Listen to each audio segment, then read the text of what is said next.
And we're back. Back again. It's been a little bit. I have been sick IRL, so I haven't been doing too much recording or streaming, but I have been doing a little bit of terraforming. I have gone through the process of taking away the mycelium and replacing it with this really bright green grass. I didn't realize how bright the grass would look, but I'm not too mad about it. But I have created this walled off area here to make it seem like I am holding back the fungus. And in here is going to be some farm. I am looking at building a villager carrot farm so that I can really build up my food source with a lot of golden carrots. That's what I'm thinking is going to be my main source of food, but I do also want to have a little barn for the animals, the different animals, as well as all of these llamas that I have. Yeah, so I wanted to bring over from the mainland some of the different farm animals. I also need to bring over some villagers as well so that I can have a functioning carrot farm.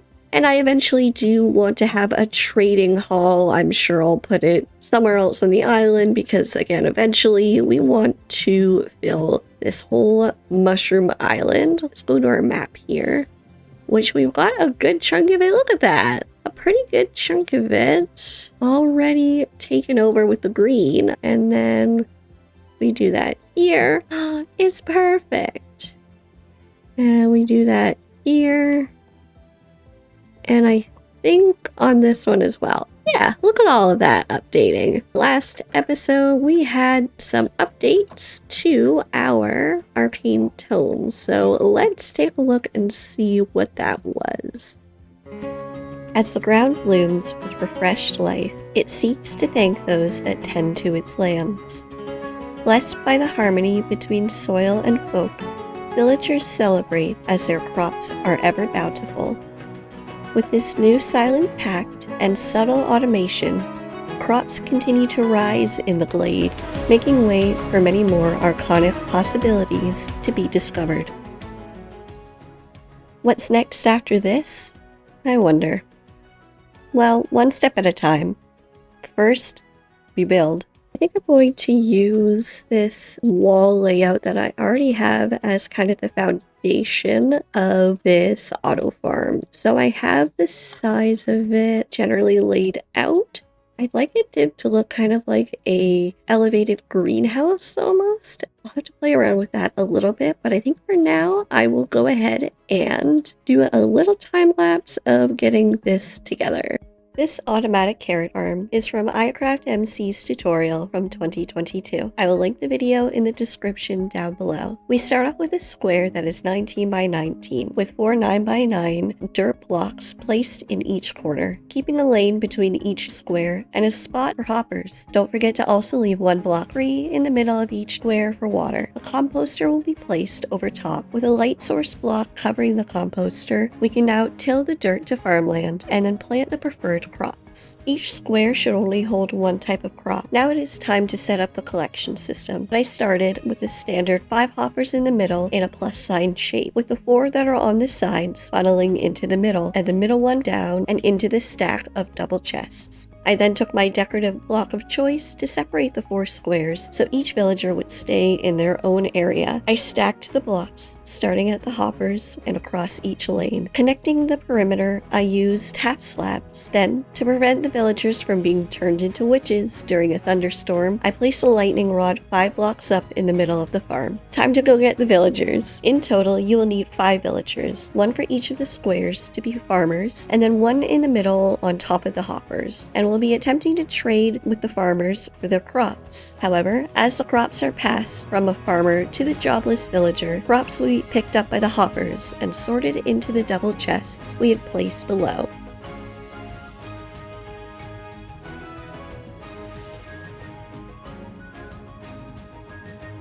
So it's the next day. I have 3 villagers and I don't want to have to make that trip multiple times. I think I'm going to set up a little house for them and get them breeding. I think that will be the easiest thing for me to do. So let us go and make a cute little hut. But while past me is doing that, let's have that fast forward in the background and we can take a look at how we will set up the villagers to make this farm automatic. The 4 side hoppers will have a rail placed on them with a hopper minecart on top, trapping the middle villager between them all. Villagers cannot pass rails, so this will keep everyone separate. Finally, 4 trapdoors will be placed in the empty square above the hopper minecarts. You may need to use temporary blocks to place the trapdoors properly. Then, put them down so none of the 4 farmer villagers see each other and try to trade or breed with each other. Whew, that was a lot. Let's check back in with how that villager hut is going. As I mentioned earlier, I had 3 villagers, so that meant I needed to breed them to get more for my auto carrot farm and eventual trading hall. Since I now have a hut for the villagers to breed in, I need beds, which means sheep, which means wool, which means barn, which means more building.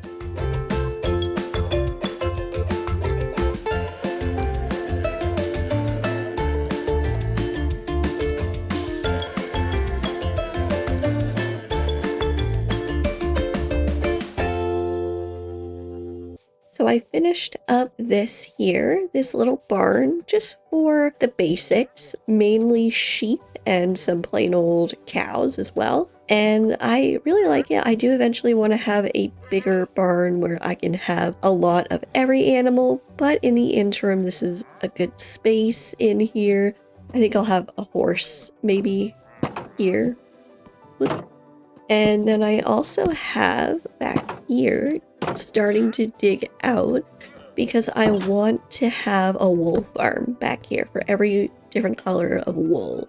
But I know that it's not the most aesthetically pleasing, so that's why I'm going to hide it back here. So I may as well get some cows in while I'm here. I'm here, mushroom.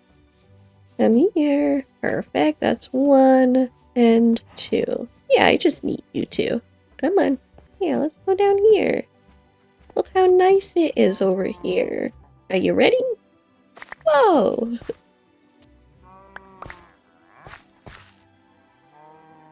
And then... give me babies, please. Yay! Oh, you're so cute. Family picture. Alright, that's the cows. So now the task is bringing over some sheep, like I did for those villagers. That'll be a little bit of a process, but we can do it. All I need is 2 sheep. And all of this just so that I can get beds. No, this will be good. Now that I have all the sheep that I need, it's time to shear them, make some beds, and cue the romance.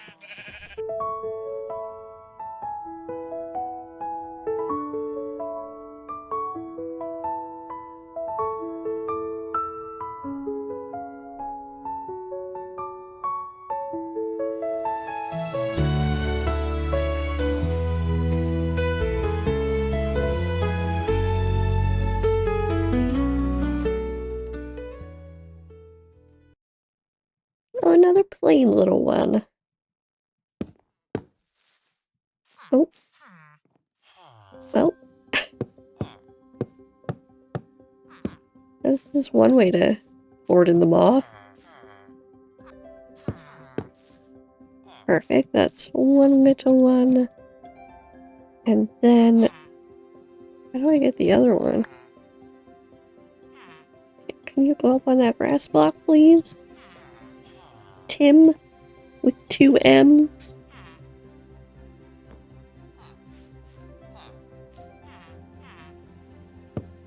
Aha!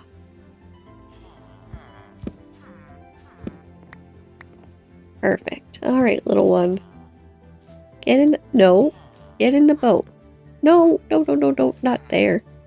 Get in the boat. Come on. Get in the boat. There we go. This is going to be a little tricky having 2.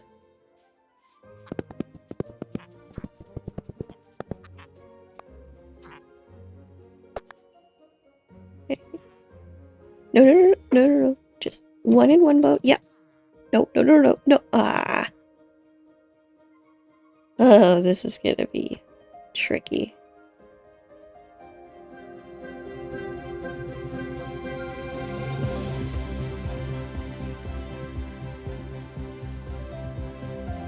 Perfect. Okay. You go in the other boat, buddy. Yeah, there we go. This little shit, I didn't realize, would walk under here into someone else's territory. Oh, that was a minor panic. Now I have to get him back over here into his little corner. Everything is getting ruined. Villages are difficult.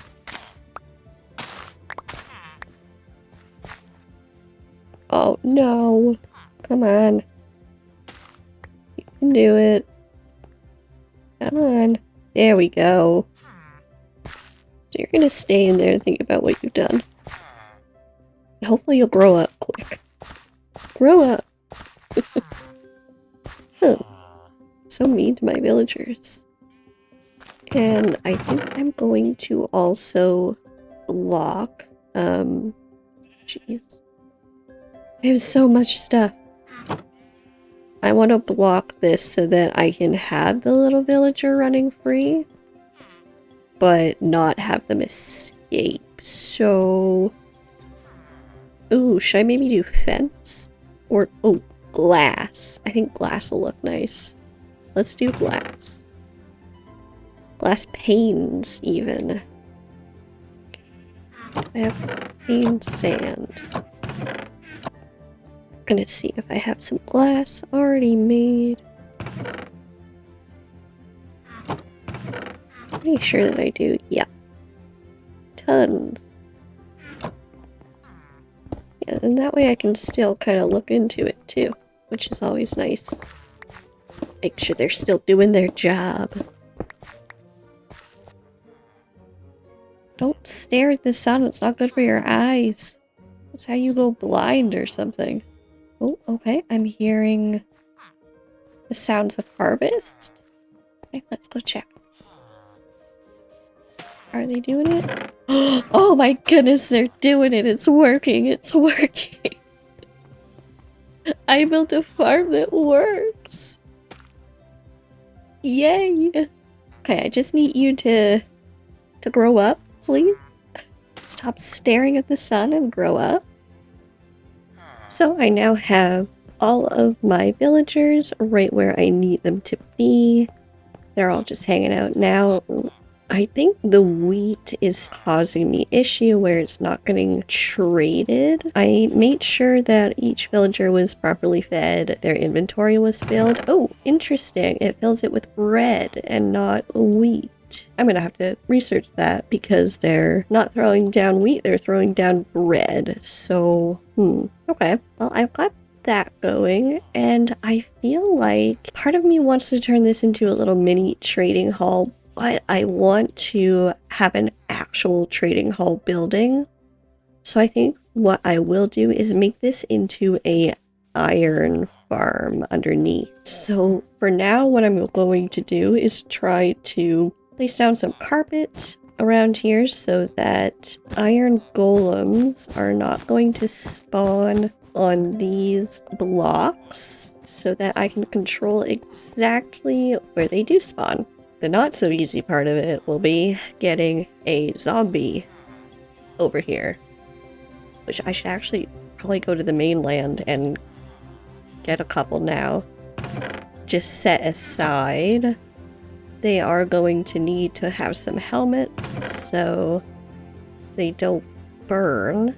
Gold. Let's grab some gold and then we'll head to the mainland and hopefully there'll be some zombies available for me. Okay, it's nighttime again and I would like some mobs, please. Particularly, yes.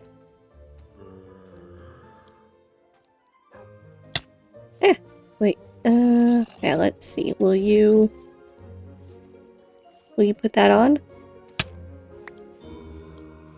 Please put that on.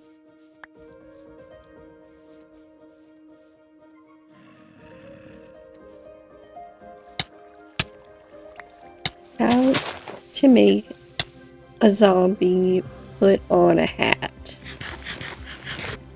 Oh, okay, you're holding it now. Well, that's... Oh no, you're not. Oh, oh my goodness, that scared me. Okay, I need to do a dispenser. How do I make a dispenser? Okay, that's not too bad actually. I think I'm just gonna have to go back and get a bow, which sucks because that zombie is probably gonna despawn by then, but oh well, there's plenty of zombies. Moment of truth. Oh, you are still here, zombie. Okay, awesome.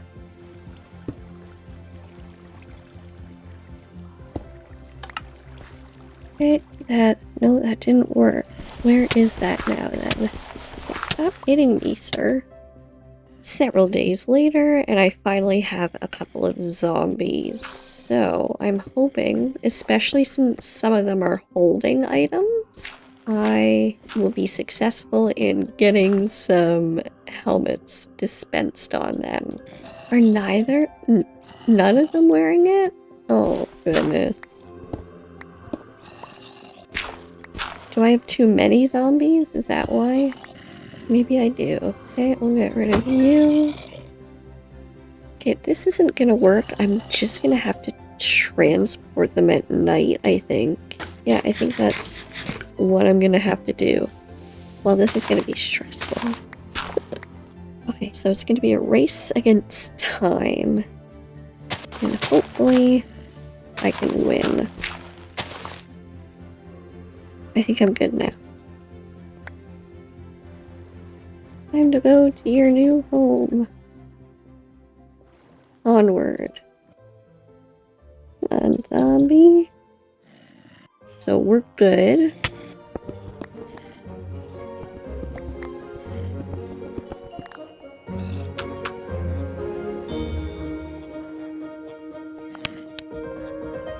Okay. Phew. That's my zombie. I'm fairly certain I have some name tags around here, so I will name the zombie as well. So I do have a mod that allows me to craft name tags, because I wanted that. And I did have a suggestion for the cat, so let me do that now as well. And for the zombie,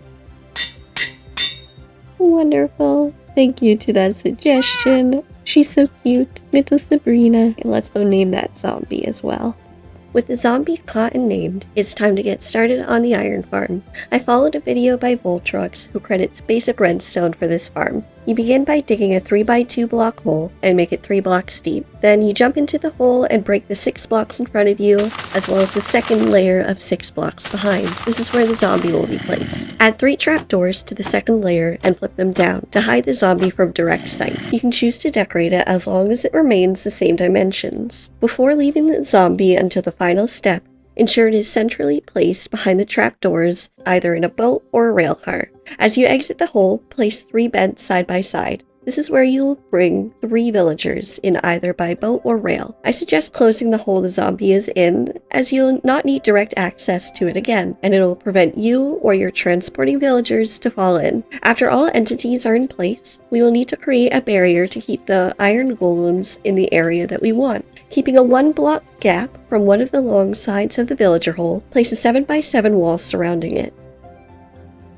In one of the corners, break 5 blocks, 4 of them in a 2x2 square under the corner of the wall, and 1 block on the outer side of the wall. Put a double chest in the empty blocks under the wall and just on the outside. Then, take 3 hoppers and have them filter into the chest. One of those hoppers will need to feed into another in order to work. To make sure the iron golems don't spawn outside the walled-in area, shovel a dirt path in a 19x19 perimeter around the wall.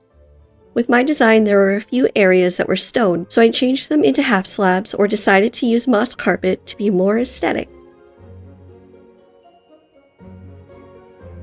In order to start spawning in the iron golems, the villagers need to become scared. First, make sure that the villagers have all had 1 night cycle to sleep in their beds. Now it's time to flip up those trapdoors to create a line of sight from zombie to villager. Iron golems should start spawning shortly. Now it's time to farm those iron golems. The goal is to have them pushed into the lava above the hoppers. To do so, place your water source in the opposite corner of the hoppers and double chest. Then, break a block right behind the chest, place the lava on the corner wall. And voila! An easy iron golem farm. The Golemforge.